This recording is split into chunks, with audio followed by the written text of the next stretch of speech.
Eh bien bonjour et bienvenue toujours sur l'espace vidéo du site mécaniqueuniverselle.net, le site qui essaie de démontrer que l'humanité dans son ensemble, l'ensemble humain total, évolue vers son ultime perfection. C'est pas un petit groupe humain qui atteindrait la perfection, cette ultime perfection dont je parle, c'est-à-dire la paix, la sérénité, la sagesse, le degré supérieur en fait de la conscience, mais c'est bien l'ensemble humain. Donc, avant toute chose, c'est pour ça que ça concerne les siècles prochains, il faudra encore quelques siècles d'évolution. Il faudra qu'on finisse de nous unifier. On est en train on commence à s'unifier.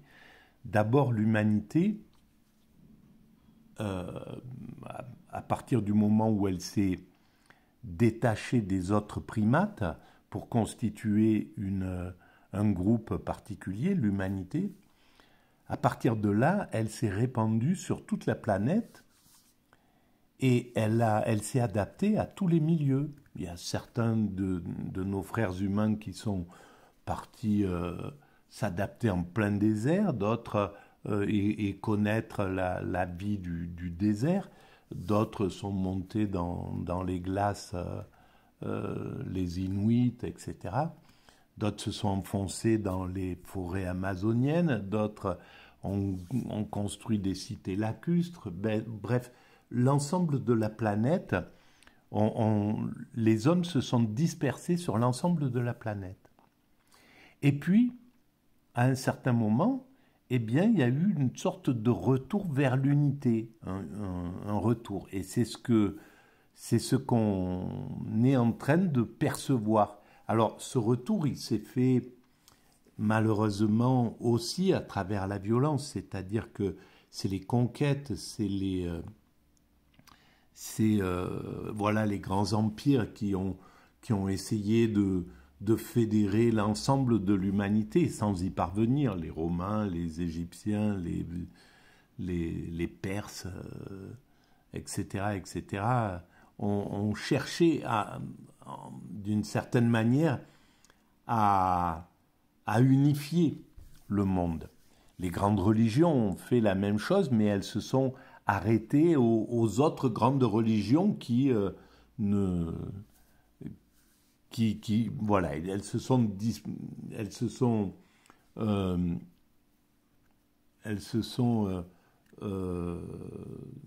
dispatchées en fait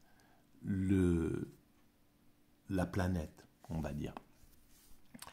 Et ces grands mouvements, ces grands empires, aujourd'hui, ça a été jusqu'à, il n'y a pas longtemps, jusqu'à maintenant, en fait, l'Occident qui tenait le haut du pavé, on va dire. Et là, c'est remis en cause parce que, justement, on doit passer sur l'universel.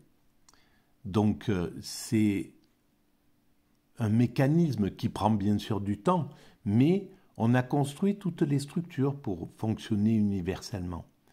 Voilà, il y a l'Organisation mondiale de la santé qui est en place. Alors ça ne fonctionne pas très bien encore ces structures-là. L'Organisation mondiale du commerce, l'Organisation des Nations unies, l'UNESCO pour sauver pour protéger le patrimoine, etc., etc.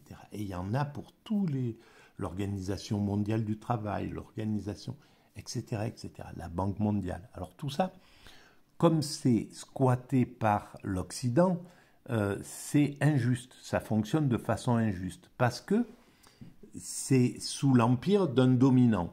Et c'est pour ça que ce dominant, quoi qu'il arrive, il va falloir qu'il cède la place à quelque chose d'universel. Et c'est ce que réclame en somme, par exemple, la Chine ou les BRICS, hein, c'est-à-dire un partage du leadership. Et ça fait la mécanique universelle, ça fait 20 ans que je l'ai créée, qu'elle est sur Internet. Et dès le début, j'ai justement écrit de l'intérêt qu'il y avait à partager ce leadership, à passer sur un autre modèle au lieu d'être le dominant, avec ce qui engendre automatiquement des prétendants à la dominance. C'est comme chez... En réalité, c'est juste le même mécanisme, c'est un mécanisme qu'on tient de nos origines primates. C'est-à-dire un dominant qui est là, qui thésaurise tous les privilèges. Là, les États-Unis, l'Occident,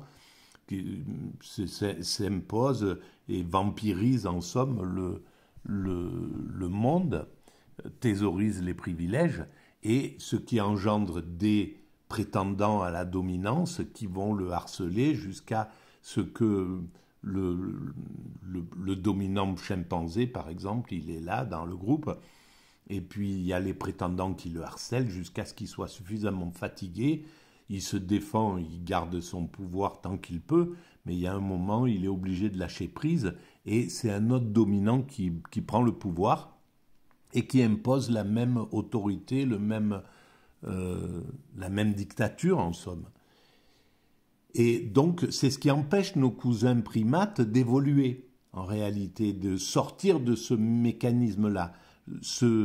Leur fonctionnement animal, leur fonctionnement social instinctif, lié à l'instinct, ne leur permet pas de sortir de ce mécanisme. À chaque fois, le dominant thésaurise tous les privilèges, etc. Et donc est encore harcelé, etc. Alors que dans l'humanité, on a réussi à se sortir de ce mécanisme-là. Bon, on est arrivé à l'élection, etc. Il y a eu les révolutions, il y a eu les changements. Alors, c'est ce qui permet une sorte d'évolution vers l'unité. Et là, on sortira, évidemment, de cette autorité, de cette hégémonie, pour aller vers le partage des pouvoirs à un autre niveau, jusqu'à ce que l'ONU prenne le pouvoir en réalité. Et l'ONU, c'est-à-dire l'ensemble des États, l'ensemble des chefs d'État qui, de façon équitable, de façon juste, pas équitable, même de façon égalitaire, parce que l'équité, c'est les dominants qui la fabriquent. Donc l'équité, c'est à chacun selon son mérite, et c'est une absurdité, hein, parce que je le démontre sur la mécanique universelle, le SDF qui mendie au coin d'une rue travaille autant l'humanité, tous les gens qui le croisent, qui le rencontrent, que le sociologue qui écrit sur les sans domicile fixe. Donc, il n'y en a pourtant qu'un qui va avoir le mérite, qui va avoir droit à tous les mérites, et l'autre on va pas comprendre le travail qu'il réalise. Donc, c'est injuste, quoi qu'il arrive. C'est pour ça que l'égalité, c'est quand même le futur de l'humanité. L'égalité comprend mieux la complexité des choses.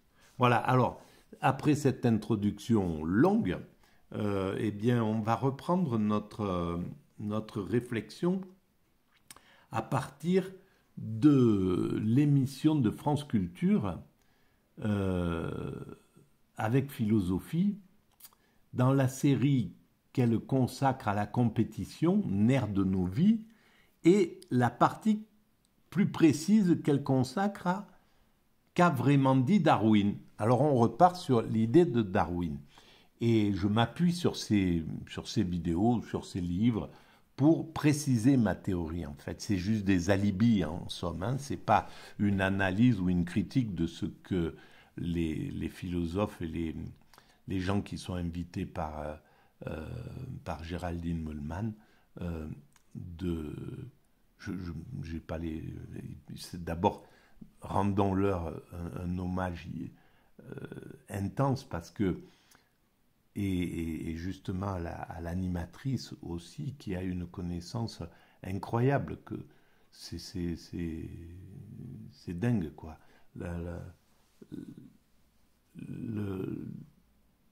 la pertinence des questions, la façon. Enfin, franchement, c'est de l'art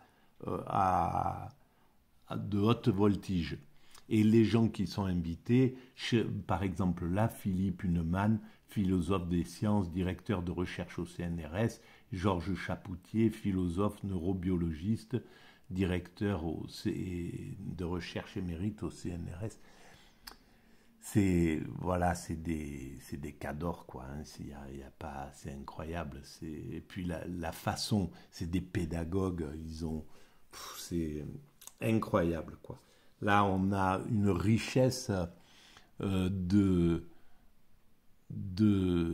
transmetteurs, de penseurs.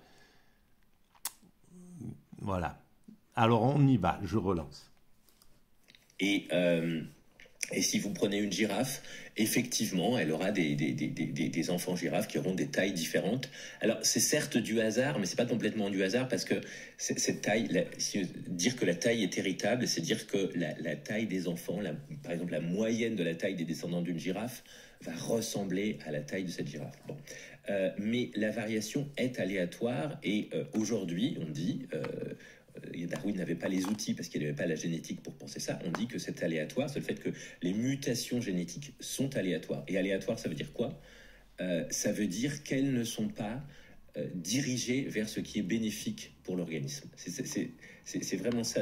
Et ensuite, alors évidemment, la sélection naturelle, le processus entier n'est pas complètement aléatoire. C'est-à-dire que si vous mettez une population d'individus, je sais pas, de bactéries par exemple, et tout d'un coup, ça a été fait hein, dans des expériences de l'équipe de quelqu'un qui s'appelait Richard Lenski, vous diminuez l'apport en glucose, oui. Vous pouvez prédire que au bout de beaucoup de générations, ces bactéries vont avoir un métabolisme changé qui va leur permettre de plus synthétiser de glucose que ce qui était avant. Et les autres qui n'en sont pas capables vont s'éteindre. Il y a cette idée d'extinction de certaines variétés. L'extinction, c'est les espèces, donc c'est encore à une autre échelle. Mais là, il est clair que si vous voulez, si on parle en termes contemporains, effectivement, les gènes, ou plutôt certains allèles vont se fixer dans la population, c'est-à-dire que ce seront ceux-là qu'on va trouver, puis les autres vont disparaître.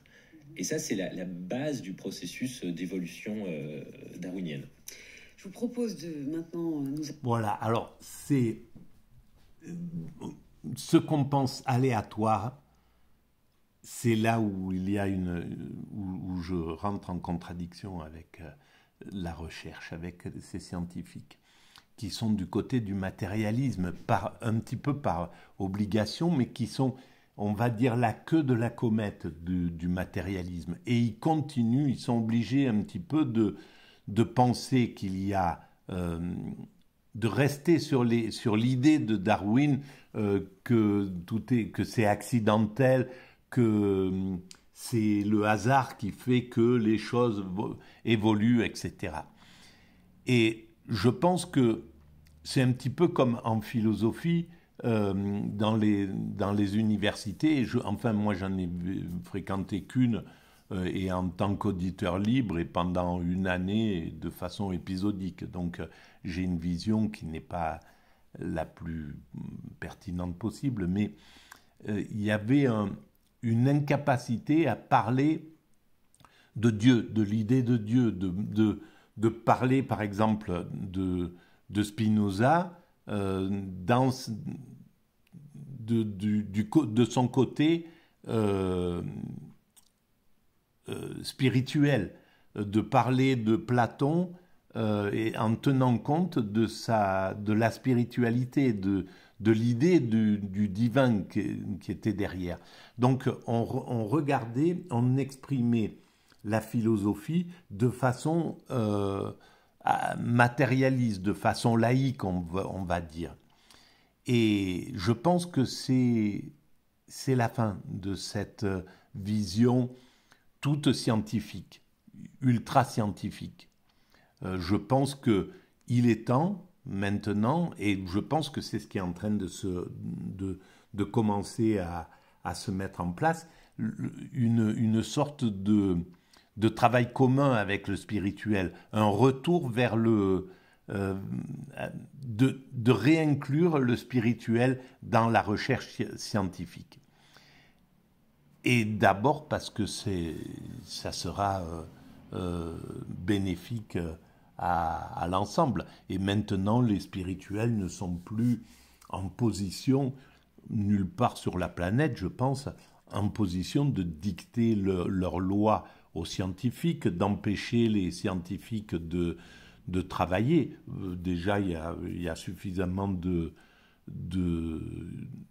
d'organismes éthiques qui les empêchent de déborder, de faire n'importe quoi dans leurs recherches, et ce qui est tout à fait normal.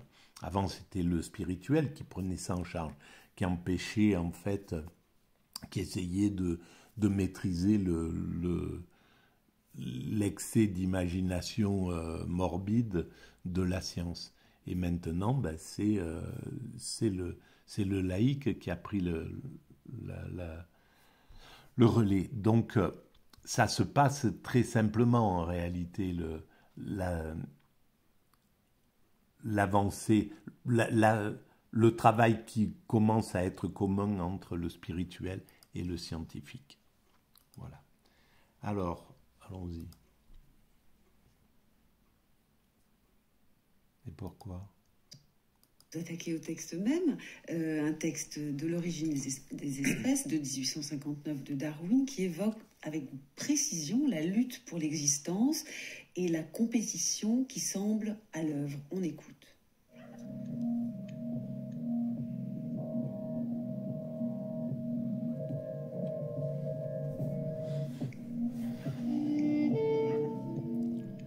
Je dois faire remarquer que j'emploie le terme de lutte pour l'existence dans le sens général et métaphorique, ce qui implique les relations mutuelles de dépendance des êtres organisés et, ce qui est le plus important, non seulement la vie de l'individu, mais son aptitude ou sa réussite à laisser des descendants. On peut certainement affirmer que deux animaux carnivores, en temps de famine, luttent l'un contre l'autre. À qui se procurera les aliments nécessaires à son existence. Mais on dit qu'une plante, au bord du désert, lutte pour l'existence contre la sécheresse, alors qu'il serait plus exact de dire que son existence dépend de l'humidité. Le gui dépend du pommier et de quelques autres arbres. Or, c'est seulement au figuré que l'on pourra dire qu'il lutte contre ces arbres. Car si ces parasites s'établissent en trop grand nombre sur le même arbre, ce dernier languit et meurt.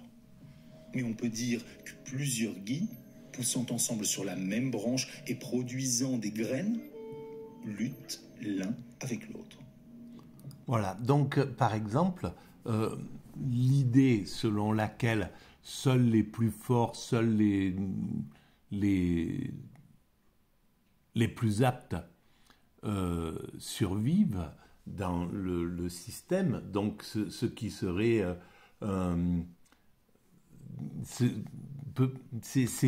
je pense que c'est par exemple plus ça. Par exemple maintenant, dans la sélection entre les hommes et les femmes quand elles choisissent les hommes dans beaucoup d'endroits, eh bien ça n'est pas plus le monde devient paisible et moins il a besoin de guerriers ou de gens qui soient durs, et donc ce qui va être choisi, ça sera plus le côté sensible qui va commencer à avoir de l'intérêt en somme. Donc ça ne sera pas forcément les plus résistants, les plus durs qui vont pérenniser le système. Et c'est d'ailleurs ce que reprochait Nietzsche en pensant que l'humanité, elle s'affaiblissait en donnant trop de place au spirituel, au sensible, etc. Et donc, c'était sa hantise, en somme. Et pourtant, c'est l'humanité, elle évolue comme ça. Et une des preuves de l'intérêt de ça, c'est que c'est plutôt Athènes qui a été privilégié, qu'on vénère le plus ou qu'on regarde avec le plus d'intérêt, plutôt que Sparte, qui était des guerriers. Athènes était cosmopolite, était ouverte sur le monde, était stimuler l'artiste, le philosophe, etc. Et Sparte stimuler le guerrier, le dur, etc., etc. Et c'est Athènes dont on parle en réalité. Comme ce sont les oiseaux qui disséminent les graines du gui, son existence dépend d'eux. Et l'on pourra dire au figuré que le gui lutte avec d'autres plantes. Et les oiseaux, portant pareil, des fruits, ils dépendent car il d'autre importe chose. à chaque plante d'amener les oiseaux à manger les fruits qu'elle produit pour en disséminer la graine. Donc c'est un écosystème qui est formé, qui est la base. Charles Darwin, lu ici par Riyad Kera de l'équipe d'Avec Philosophie. Georges Chapoutier, ce qui est une chose assez remarquable dans ce texte de Darwin, c'est la façon dont il prend des précautions.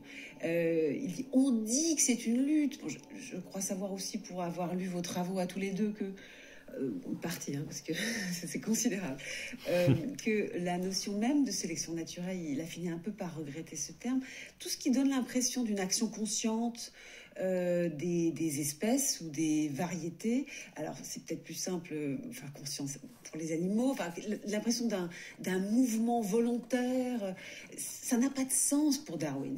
C'est donc, il dit, je dis lutte, j'emploie la métaphore de la lutte, mais comprenez bien que ce sont des événements qui arrivent, et s'il n'y a plus assez à manger pour telle espèce qui a particulièrement besoin de manger cela, elle s'éteindra, en tout cas s'éteindront les variétés en elle qui en ont le plus besoin. Donc c'est pas conscient, c'est pas une volonté. Alors, c'est pas conscient dans ce texte-là. On verra d'autres textes de Darwin plus tard qui impliquent des phénomènes tout à fait autres, comme l'empathie, l'entraide, etc., etc. Mais sur ce point particulier, voilà, ce qu'on a voulu retenir beaucoup souvent de Darwin, qui est le struggle for life, là, effectivement, vous avez tout à fait raison.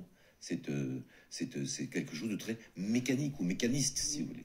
On subit passivement, et donc toute forme d'adaptation de cette théorie à l'idée qu'il faut une compétition consciente entre les individus humains. D'abord, il n'a jamais parlé des êtres humains, il n'a pas parlé dans d'autres textes. Qu'est-ce qu'il en a dit alors? Qu'il y avait de l'entraide. Ah oui, alors il dit ça, justement... c'est un autre problème. On va y venir tout à l'heure. Et pour l'instant, pour ce qui est de la compétition, du struggle for life, la lutte pour la vie, on ne peut pas du tout dire que ce soit transférable à une société humaine où il y a de la volonté et de la conscience. Non seulement ça, mais sa position a été gauchie par des philosophes qui ont voulu transposer à l'homme le darwinisme social, qui a été une abomination. Voilà, c'est ça. C'est que cette idée de compétition et seuls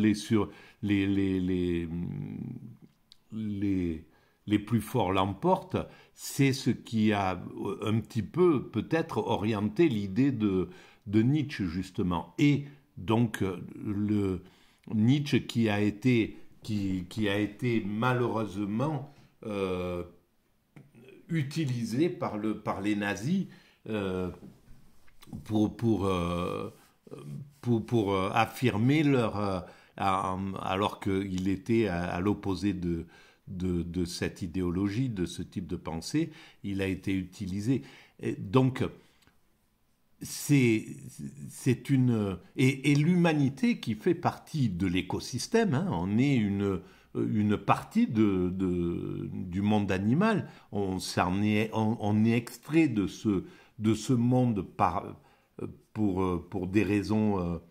parce que notre conscience s'est développée de telle façon, etc., etc. Mais on fait partie de la création. On est une de ces croissances, on va dire. Eh bien, c'est justement, voilà, par exemple, aujourd'hui, quelqu'un comme moi qui est acompétitif, je suis l'opposé, justement, et j'aurais été dans un système de compétition, j'aurais même pas survécu, en réalité. Donc, et pourtant, je peux faire une œuvre, je peux faire un travail, et il y a de nombreux artistes qui, dans un monde sauvage, n'auraient jamais pu survivre, et qui, ils ont fait une œuvre qui est justement hyper importante pour la progression de la pensée humaine. On a du mal à trouver des noms. C'est-à-dire on connaît plein de gens qui ont lutté contre ce darwinisme social, des gens qui précisément ont accentué plutôt l'entraide et la coopération. Le darwinisme social, c'est Galton, c'est tous ceux qui ont amené l'eugénisme. Mais quelles sont les troupes des darwinistes sociaux, disons, hyper individualistes, voire eugénistes, qui ont récupéré... J'en ai trouvé un, c'est Edward Wilson, peut-être, non au XXe siècle, plutôt. C'est un peu compliqué, en fait. Je ne sais pas si... Mais je vais arrêter là pour cette vidéo, mais en fait, il a répandu son fiel, on pourrait dire, c'est Galton, c'est justement c'est ceux qui ont fait du darwinisme social en disant que les faibles n'avaient pas le droit de vivre, que les handicapés, voilà. Et ça, on va le retrouver chez des gens comme Churchill, comme des chefs d'État américains ou quoi que ce soit. C'était dans l'air du temps. C'est ce qui a permis aux esprits coloniaux de pouvoir coloniser, de pouvoir penser que certains étaient inférieurs, n'avaient pas les mêmes droits et qu'on pouvait les piller, qu'on pouvait, etc., etc. Donc ce darwinisme social, mais il n'y a pas que le darwinisme social. Je pense qu'à l'époque des Égyptiens, à l'époque des Grecs ou à l'époque des Romains, à l'époque de Gengis Khan et partout sur la planète, le mépris de l'étranger, de ce qui du faible était courant, quoi. Ça faisait partie de la société. Voilà, bon, je vais arrêter là pour cette vidéo. Je vous remercie de votre écoute. Pensez, si vous pensez que cette théorie a un peu d'intérêt universel, vous pouvez mettre des pouces, vous pouvez vous abonner, vous pouvez envoyer le lien à vos amis et vous pouvez laisser des commentaires. J'y réponds systématiquement. Merci en tout cas de votre écoute. À bientôt.